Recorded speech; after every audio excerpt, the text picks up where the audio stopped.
లోకనాయకుడు వరుస సినిమాలలో ఫుల్ బిజీగా ఉన్నాడు. చాలా కాలం తర్వాత లోకేష్ కనగరాజ్ దర్శకత్వంలో వచ్చిన విక్రమ్ సినిమాతో మళ్లీ లైమ్ లైట్ లోకి వచ్చారు. ఈ సినిమా సూపర్ హిట్ కావడంతో కమల్ హాసన్ వరుస సినిమాలను లైన్ లో పెట్టాడు.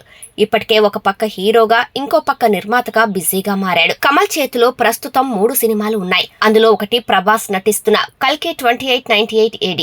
మహానటి లాంటి బ్లాక్ బస్టర్ హిట్ ను అందించిన నాగ్ అశ్విన్ దర్శకత్వం వహిస్తున్న కల్కి చిత్రాన్ని వైజయంతి మూవీస్ బ్యానర్ పై అశ్విని దత్, స్వప్న దత్ ఎంతో ప్రతిష్టాత్మకంగా నిర్మిస్తున్నారు. ఈ సినిమాలో కమల్ హాసన్ విలన్ గా నటిస్తుండగా అమితాబ్ బచ్చన్, దిశా పటాని కీలక పాత్రల్లో నటిస్తున్నారు.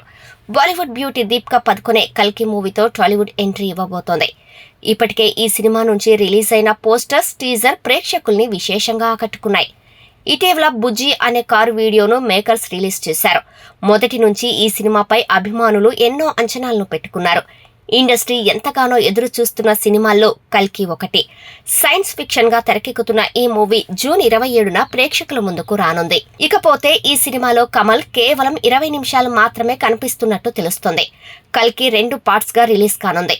ప్రభాస్, కమల్ హాసన్ మధ్య జరిగే సీన్స్ అన్ని సెకండ్ పార్ట్ లోనే ఉండనున్నాయి. కల్కి మొదటి పార్ట్ కేవలం ఇంట్రడక్షన్ మాత్రమే అని తెలుస్తుంది. కమల్, ప్రభాస్ తో కేవలం 2 సీన్స్ మాత్రమే ఉన్నాయట. విశ్వనటుడు కమల్ హాసన్ తన షూటింగ్ ను కూడా ఫినిష్ చేసేశాడు. ఈ 20 నిమిషాల కోసం కమల్ హాసన్ దాదాపు 10 కోట్ల వరకు డిమాండ్ చేసినట్లు కోలీవుడ్ వర్గాలు కూడైకూస్తున్నాయి. ఇప్పుడు కమల్ కున్న మార్కెట్ ను బట్టి మేకర్స్ కూడా అంతే ఇచ్చినట్లు తెలుస్తోంది.